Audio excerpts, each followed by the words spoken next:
Greetings. I thought while I'm out and about, I just pulled up. There's some baby cows and sheep in amongst the woods to my left there. It may be a bit dark. I don't know if you're going to be able to see them through there, but they are there. Made a short little video. Nice little surprise today. Anyway, been pondering things, as you do. So where do we start? Let's pick up on something I commented on the other day on a Facebook post about things that trigger you or not trigger you. So the system tells me I was born in England. The system put me into an education system where I learned to speak English. And purchases are made with Bank of England banknotes. But when it comes to putting English down as a nationality, it's sort of not allowed. It doesn't exist, not recognised. So, how am I supposed to respond or react to that? Am I going to defend this English identity, this man-made concept? No, I'm quite happy to do as Dr. Joe Dispenza has shown with meditation, be no one in no time and in no place, and not identify with any of it. It doesn't make any odds to me. I don't particularly like the flag. It's after all a fixed cross, and this reality is pretty much fixed, as in like a rigged game against us. So be the observer, be the watcher. Then you start to see a picture emerge. It's the same picture over and over again, which I'll explain. We need to look towards what the system is presenting or has presented, and the way it goes. So it's often said in the truth community about switch off from the television and so on, because it's all just negative, which is quite true. But let's look at television. Let's take it a step further and let's look at film. So it starts in the silent era. It's all about, in the metaphysical, it's all about going into the silence. So you've gone from a very black and white picture that's silent, to which now is added a dialogue. And then eventually is introduced colour. So what is the system showing us there? See things in colour. So see things in frequencies. See what's being shown to you. I've got several bits and pieces all to this to sort of tie in together. So I think maybe the first thing I should talk about is the little scene I observed. Think of it like Trading Places in that film with Eddie Murphy, and Mortimer and Mortimer and the $1 bet. So there I find myself in some boardroom or office. I have no idea when or where it is. What I saw was not Mortimer and Mortimer like in the film. These were younger men, both in suits, darker haired. We'll call them Mortimer and Mortimer because we need to have a look at what Mortimer and Mortimer are. Well, they're brothers, so you know you're dealing with a family here. Mortimer. It's that twist on the script yet again. You see, if you're going to act as God, then you know the appointed time of death. So you are a Mortimer, a Mortimer. So, we now put all the ingredients of this in together. The beauty of the way this works. You got to think in the mindset of a businessman. So, I've got the information I've got here is for a John Doe. I've pulled up the information. He was registered, so he now has a book value. It's floated on the stock exchange. Right, now we've moved on several years. Right, I got this John Mortimer here. Now, he's getting on in years. We can't really make a lot of money out of him through taxation. His working life is not that great. Let's pull up the medical records, because we have it all at our fingertips. It's all linked in. It's all integrated in this web. So what do we got here? Ooh, there's a history of cancer in this John Doe, and looking at his medical notes. Okay, yeah. Right, let's flood John Doe's phone with adverts for new 5G phones. This is obviously from the algorithms, the sort of things that he will be enticed into buying. He will be lured in by the adversary. Yeah, chemo. We can send him down that path. Yeah, he's going to be worth about $750,000. That's a pretty good investment on that one. Yeah. Well, yeah, get him in for the two fang marks. They'll be the placebo, because I can make more money on this one. If I chemo this one, I can make a lot more money on this one. I can speculate far more. I mean, after all, you are all human resources, are you not? Oh, what's this one? Jane Doe. No, you can just give that one. We'll just go with the straightforward. Kill that one off. That one's too old. It's not going to earn us anymore. We're not going to speculate. We'll cash that one in. Yeah. Give that one 2 jabs. The Jane Doe's no good. So we'll close the case on that one. We'll have a death certificate to go with the birth certificate. So we keep everything all nicely neat, all tallied. Because work is also known as tally. It's also applied to counting.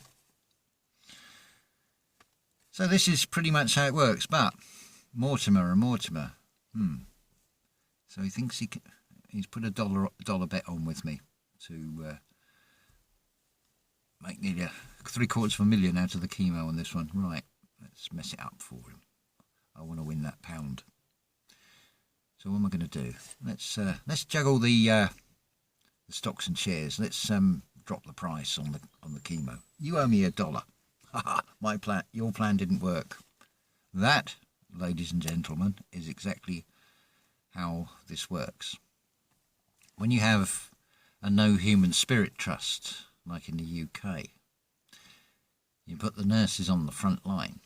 The front line is against humanity. Now, with that scenario I've just given you, it's all going to depend on what is in the solution that is in these jabs. So this is your final solution. It's speculation on your value and what value you are to the system from their perspective. It's all good business sense. It's all the busyness, keeping you occupied in an occupation. So you just got to look at the overall picture with all of these things. It's almost like Dr. Bata's filtering of your own blood, taking all the toxins out of it. This system is filtering. It's slowly filtering through education. It's creaming off what it wants, those with the potential, right across the board. The system is in everything, and it's all linked in. It is all looking for specific people with specific skills, specific abilities of imagination and creativity. The way I see this is you've got this anti-nature program running. From a 3D perspective, it looks horrific. This is not going to be sort of like a new age idea of that child was born into that life because of karma and something from a previous life, and oh, there is no pain of death and it's not unpleasant, it's just the way it is. It's, well, from one's perspective, yes. From the creator perspective, not a problem. From the 3D physical vessel perspective, then yes, very painful, very unpleasant. Don't be under any illusions about this. So let's look at the depiction of the scales of justice, shall we? Just is. You'll notice that the scales of justice are normally depicted as a feminine. It's a divine feminine. Now there's two scales of justice. There's definitely a criminal justice in this reality as the way it is, for example, which is not really justice, it's just ice in that battle of fire and ice. But just is again back to meditation about being. Because the one is blindfolded to the reality and may have some knowledge, and it may have a knowledge from a mainstream media source. So the balance and the judgment is going to be off. But when it is experience, knowledge and experience, and you have the blindfold over these eyes, the eyes of the deceiver to this reality, and you go within, you can make an informed choice, a balance. Made a few notes here.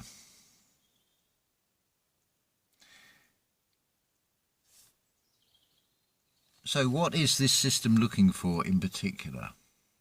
What is it lacking? What has it already got? Clearly, and this is from the human man perspective on this, it's looking for key individuals.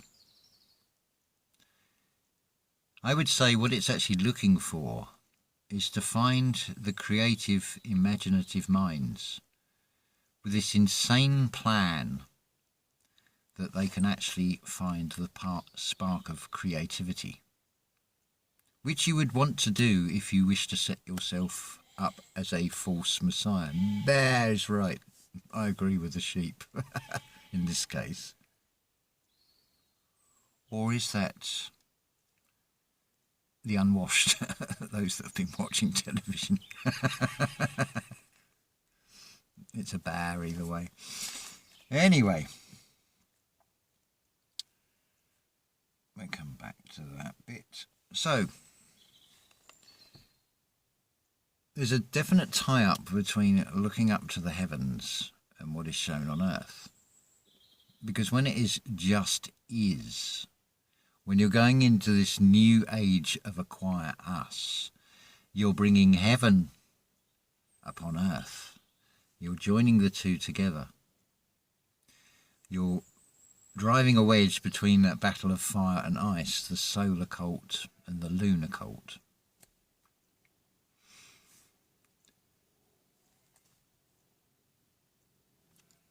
So, why Rome? What we do, we sweep away all the man-made overlays on this. Now, talking to Paul, Black Sheep Researcher, we've all heard of the 7 hills of Rome. There's actually 8. The 8th one is called Janiculum, I think, which is obviously a reference to Janus. So why 8? Noah, his wife, their 3 sons, and their 3 wives. That makes 8. points back to what is in the Anastasia books about the secret priesthood of 8. Now, the emerging picture to this is, as I've thought about a long, long time ago, that if you were Noah and you knew what was going to happen, and you were the one that masterminded it, so you've annihilated everything that has gone before, you can rewrite and write whatever you want as being a backstory to that. You can explain away megalithic structures with whatever backstory. Sadly, those stories do start to fall apart when you start looking into them. But there are yet more rabbit holes to go down looking at the past. We do not want to bring the past into the present, do we? So, scales of justice. So I would say what we're dealing with here, with the Earth, the 8 hills of Rome, it's working like a magnet, the natural magnetics. So this is probably why you've got 8 hills come up there. It is a centre of a magnetic grid. Would it not make sense if you have a grid in the sky, your astrology, with the constellations and things, that there will be a version on the Earth, whether they've been man-made and put there, or they're generally, all these sites have got something on them at specific points, whether they be gas rigs, oil rigs, religious centres, star forts, whatever. It all follows a grid pattern. Which leads me on to the other part, and this goes back to seeing things in colour. So let's draw on what we can see in colour, something like Star Trek. To boldly go where no man has gone before. Well, where would it be that man has not gone before? It would be somewhere that man cannot even go to. Man is God in this human form that is tied to this reality. So where could you not go? To Pineal. Jacob the Dreamer goes to Pineal. So what is the significance of Rome and that sculpture of the pine cone? What is it showing you? The pine cone. Think about the pine cone. What does it become? It branches out. It becomes a tree. It's a seed. It becomes a massive tree that will then grow more cones, which it will drop, which will grow more pine trees. In the other sense, it's the pineal. Therefore, it is your imagination, your creativity. The Vatican is all about trying to capture that creativity. That is what it is looking for. That is what it is after.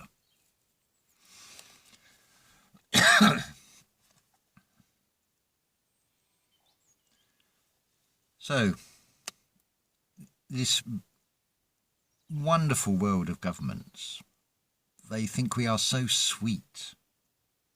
And just like sugar, you are refined over and over. That's why it's a priesthood of 8, a secret priesthood of 8, or was. Because it's a symbol of infinity. It's kept in an endless loop. So I'm just trying to link these things, these little bits that I've been shown. So we go back to Sapphire and Steel, the sci-fi series. There's another character in the second mission with the railway station called Tully, Mr. Tully. In that, Steel asks this darkness that communicates through Sapphire and says the darkness thrives on fear and hatred and resentment, to which the darkness says these are not questions To which Steel replies, "These are facts. Am I right?" Which he is right. So what does Steel represent? Now, Lovett has shown you that you have a Chris, Peter, upside down, which you need Peter to be upside down, head first, because you have to build on a solid foundation, a solid rock, so you want Peter at the bottom. You have to build on a solid foundation to have a inner standing and an understanding. It's that Jordan Maxwell analogy about if you're putting a safe on the first floor, you need to look at the foundations, make sure it is solid and it will support that idea, that concept. Or will the floor give way? Have you built on a foundation of sand, for example? So, as Lovett has shown, you've got this Chris, which has got an iron ruler. Well, a man of steel. Steel doesn't corrode like iron. So unpleasant though it may seem with all this, what you're looking for is your Mr. Tullys. You're also going to be playing out a biblical script of Abraham and his son Isaiah. Because unpleasant though this may seem,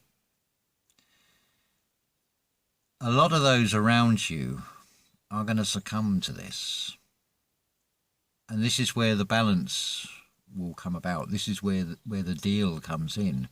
It's going to be a trade-off between things affecting people personally, because the system has encouraged everybody to take everything personally, which will be its undoing.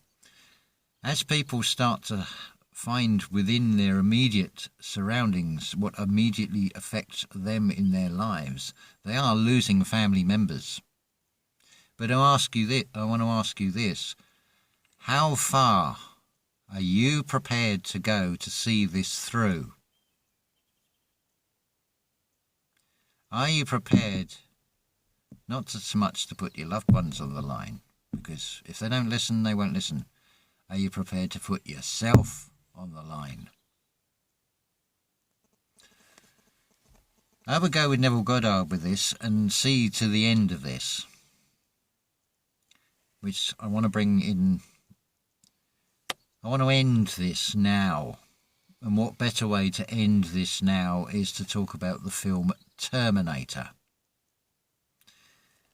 You've got the biblical story being played out in another set, and it's quite a joke as well when you see the punchline of all this. As I was explained before, Kyle Rees is an anagram of like seer. Now here's where the biblical part comes in. The last will go first and the first will go last. So, Kyle Rees, who is sent back from the future from, was it 2025 to 1984 in this film's story, he's from the future. So in a way he is the first. He's the first to be sent back. But he's now going to be the last of those. The father has to come back from the future in order for the son to be conceived with Sarah Connor, who then becomes the mother of the future, who raises John Connor, who will then go on to teach what will be his father, to be able to send him back, so he is created. The Son and the Father is being shown to you in that. Just play this over again if that doesn't make sense. There's some very interesting lines in that film. The one that Kyle Rees says, "The future is not set. There is no fate except that which we make for ourselves." Now this is the riddle, the Anunnaki riddle. Is something preordained, or can the outcome be altered by divining it? Those that claim to be divine, that are manipulating this reality? Well, the answer is given by Kyle Rees, like Sia. The future is not set, so it's not set in concrete. It is not set as in SETT. It is not associated with the evil. There is no fate except that which we create ourselves. Now be the observer. Observe around you. What you will see shown to you over and over, because it is all about repetition. The system does repetition with mathematics, memorizing national anthems or whatever. Repetition, repetition, repetition. Drum it in, ingrain it into the person. But there is no fate except that which we make ourselves. What you'll see is over and over. People are manifesting their own reality, their own abracadabra. Oh, I've got to go shopping. It's going to be murder up there. Or this or that is going to happen. They create it. I've got a bad feeling about this. I don't want to do this, etc. And so on, you know. People are unknowingly creating this, and the system is very good at playing this. I watched a couple of scenes which I'll put in the links with the Kyle Rees and Sarah Connor on this one. You've got where Sarah comes up with the idea of, she's the divine feminine. She decides, we'll change the future by taking out Skynet. To which Kyle Rees says, that's not my mission. Divine feminine wants to go off one way. Divine masculine wants to do it a different way. So they have this wrestle. And then Kyle Rees, the realisation comes to him. He looks round and suddenly sees something he's never seen before. He's seen nature. And he says, I don't belong here. This feels like a dream. This is huge allegorical truth drops in this film. He says to Sarah Connor in this film that he had a photograph of her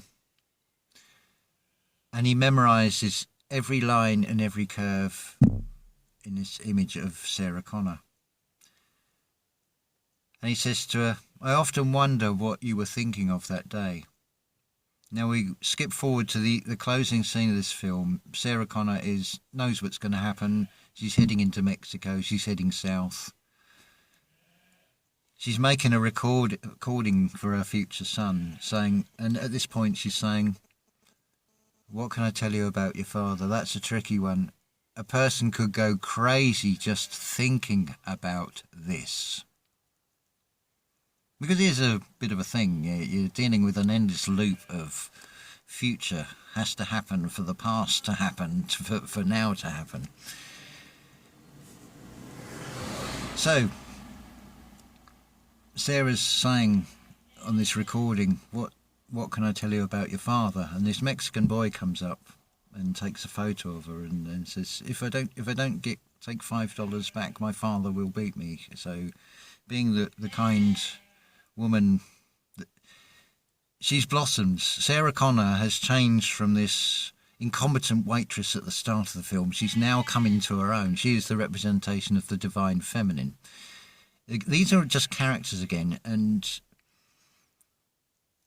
this young boy in Spanish says something she doesn't understand, and the petrol attendant says, I think it's called Diablo, there's a storm coming, and she says, I know. She has become a knower because the Kyle Rees has told her the way things are going to unfold. She's now making it happen, playing her part in that role, being that mother of the future. But don't be fooled that it's being in a male or a female vessel. This is the age of acquire us. This is about all of us. Talk about the embodiment. God's the embodiment. It's all of us together. It comes back to this 10656, this DNA code with the cellular structure, the Yahud Vehud. It's encoded within these physical bodies. So just checking my notes again here. Yeah, I think that's pretty much it. So just going back over to the Sapphire and Steel, Tully. You'll notice in the spelling that it's Tully. The U is, because U is right in there in Tully. It's to the left, it's not to the right. T is the representation of God, because it starts as with the Creator. Then it becomes U. Then it's double L, it's the two legs, and Y, the patriarch system. Tully is a representation of the believer in the system creations. So he becomes a sacrifice of his own ignorant choice, basically, helped along by Steel. But you are going to have to face this. It's, as Danny on passing by said, about you're going to be left with just the clothes that you're wearing. Yeah, it does seem unpleasant in many ways, but it's not unpleasant. It brings you less concerns, less worries. We're going into a very new age where things are going to be vastly different, which won't actually compare particularly well with this one. If you're seeing it from the perspective of things now, it seems like you're actually losing things, but you're not losing anything. Nobody loses anything. Energy does not change. It just morphs into another form. It's just not having the senses to detect it at the end of the day. There was something else. It'll probably come back to me. I'll end up making another video at some point.